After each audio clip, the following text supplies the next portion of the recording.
Morning guys, it's about 9:30.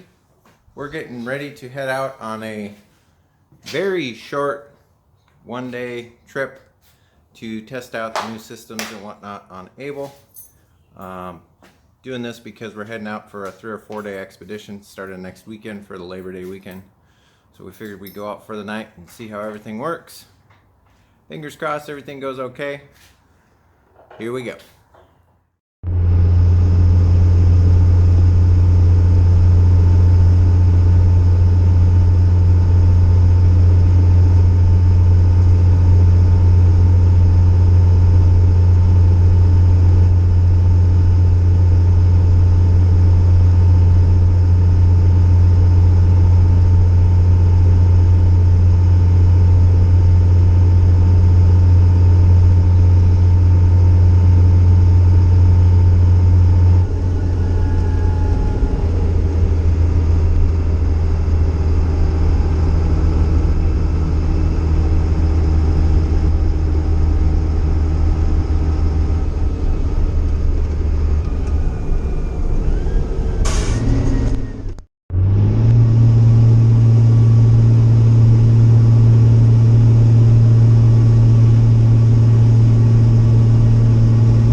pretty good spot, guys, but there's something I want to show you before I show you where we're at.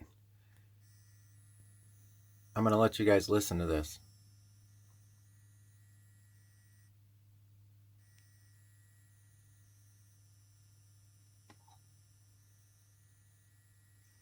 You hear that? So that's the charge controller pulling amps off of the panel as it needs it to maintain like 13.5 volts for the stuff we have plugged into the truck right now that are charging.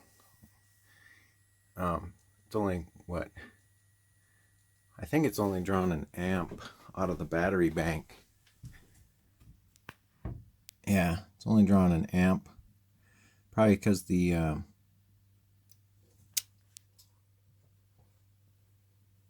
inverter is on. But it's on a float load right now. When it's solid, it means it's floating. So float voltage is like 13.5. Now the fridge just turned on, so it's probably going to try to pull more amps from the panels to make up for the fridge being on. Maybe.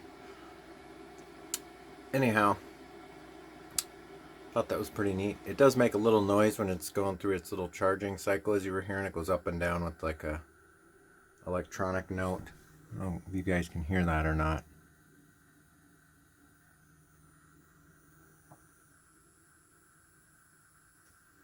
And then at nighttime, of course, everything shuts off.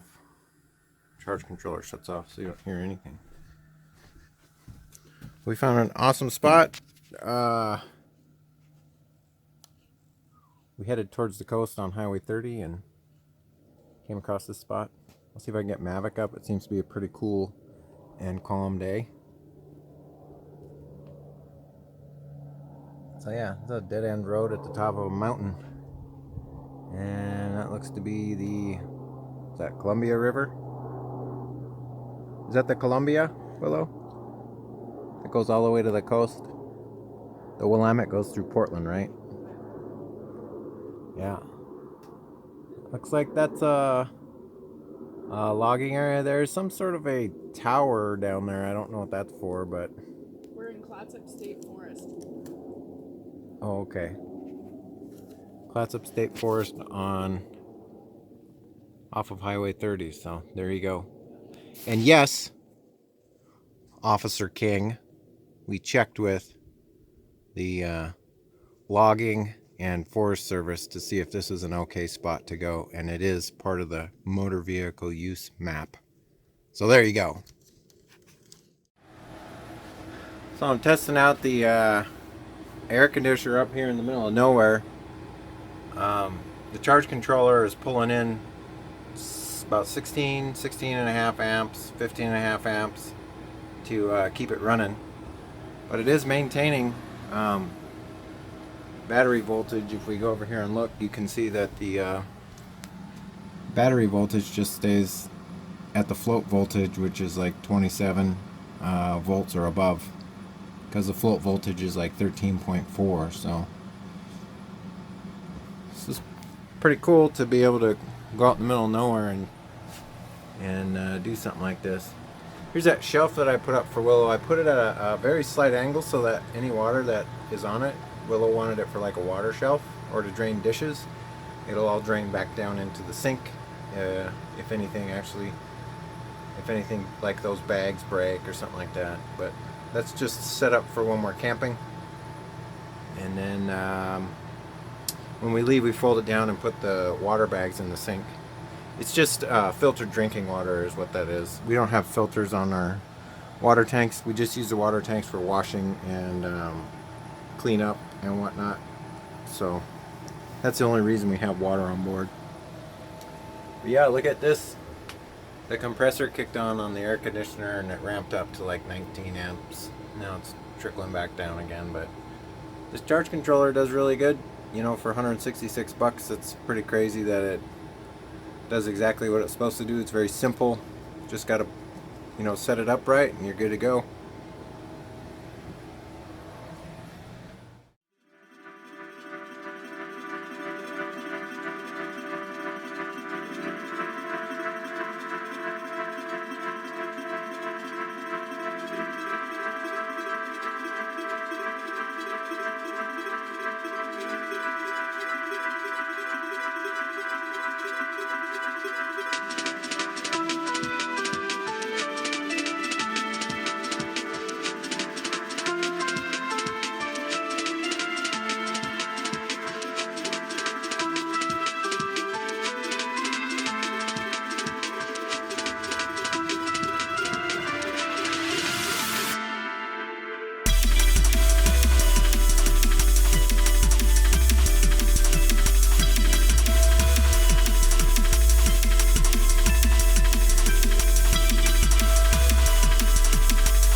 Morning, guys.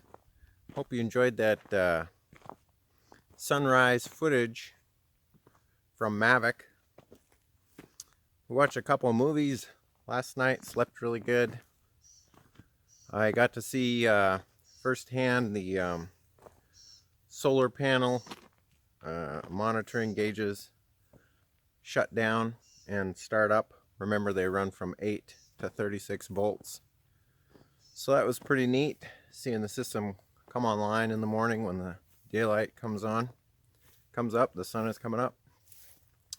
I know some of you guys are going to ask, well, if you have, just one battery bank of batteries instead of having separate solar and truck batteries, what happens when the alternator kicks on? Well, so the charge controller is pretty smart. We started driving yesterday while it was in the middle of a charge cycle. It will continue its charge cycle, but remember, there's a voltage regulator on the alternator. So what happens is the voltage regulator on the alternator backs off and lets the solar charge controller finish what it's doing, and then it ends up the charge controller ends up disconnecting and going to float voltage, and then the alternator kicks back on and just charges the batteries at normal as normal. So the systems do work together, no problem. I didn't see any issues when we were driving up here. This is the first time we've drove a decent distance, so I was able to monitor the voltmeters that I got up in the cab. But yeah, everything seems to be working great. It's pretty much unlimited power. It's crazy. I was very hesitant to put a solar system in because I didn't think we needed it, and now that I have it, I absolutely love it, and I recommend it to you guys. And you can find deals on stuff. This whole system in reality costs less than 1,100 bucks. Got the panels for 700, charge controller 166, and then the little remotes and gauges and stuff for another, I don't know, 200, 300 bucks. So not a bad deal, and I thought it'd be a lot more expensive, and I'm very pleased with it. So Willow's out for a run. I'm back here enjoying this beautiful sunrise, and at some point this morning we're going to head back to Portland, or Scappoose I should say. Don't live in Portland anymore. One thing you guys are asking about a lot on the forums is battery setups. Well, I'm going to show you my battery setup. I showed you the build in the build series, the battery setup, but I'll just go over it real quick here in this video. So I have 6 of these batteries, and they're from Walmart, and the part number is 24DC Max. It's I don't know if I can get a good shot of this. It's a 2-year warranty deep cycle battery. These things we've had for what? A year now, I think. Getting close to a year, if not. And they're great. This amplifier looking thing that you're seeing here is a battery equalizer. So what this does is, you'll notice that the solar system I have is 24 volts. So what this does is it draws from the 24 volt side and dumps onto the 12 volt side of the batteries as needed to keep the batteries balanced out. So it equalizes the cells in the batteries and prolongs the life of them. The date of manufacture on these batteries looks like was 8/18. So what are we at here? Oh yeah, so about a year.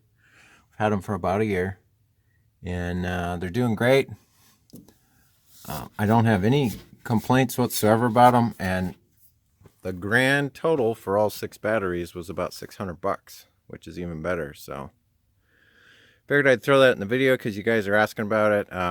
Everything on from the batteries to the cab to the shelter has been upgraded to this. I think this is 2-aught welding cable. Yeah, I upgraded everything to 2-aught welding cable. The only cables that I didn't change out because they're huge already were the starter So the starter cable stayed the same. Plus they got potting compound all over the connections, so I didn't want to mess around with that stuff. But yeah, 2-aught cables everywhere, all the way to the junction block that I replaced from the polarity checker thing. That I took that out and put a junction block there, and then tied everything together at that point, going to the shelter and to the cab.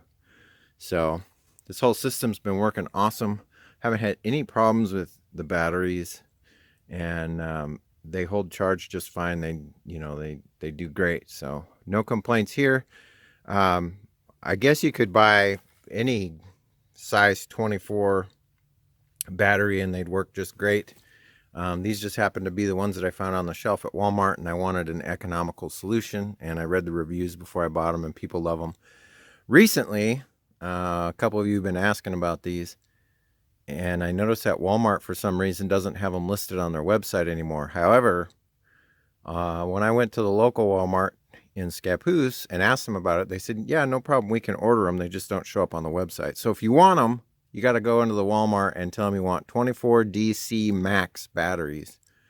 And if you didn't have a voltage or battery equalizer here, you could probably put 8 of them in here. I mean, for some of you guys that are getting pretty extreme with your expeditionary builds, that would be an awesome battery bank to have.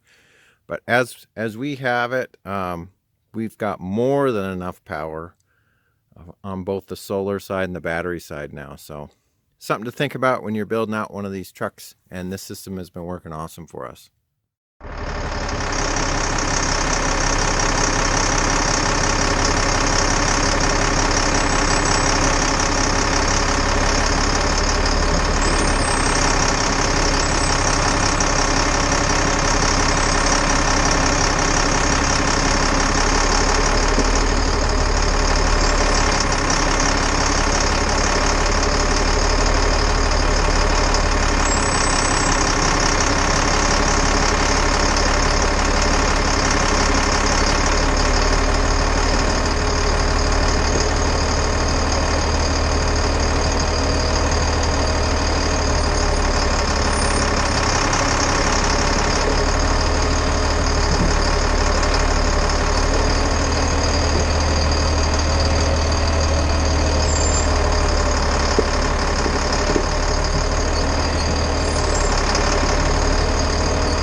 Well, guys, we made it home safe. There's no problems whatsoever. Nice short trip. Test out the systems. If you guys like this episode, give me a thumbs up. Yeah, I like that. If you're not subscribed yet, we'd love to have you as a subscriber on our channel. Got plenty of adventures coming up here with Abel. But other than that, TTFN. take care. And we'll catch you guys. We'll catch you guys next time. See you later. Bye-bye.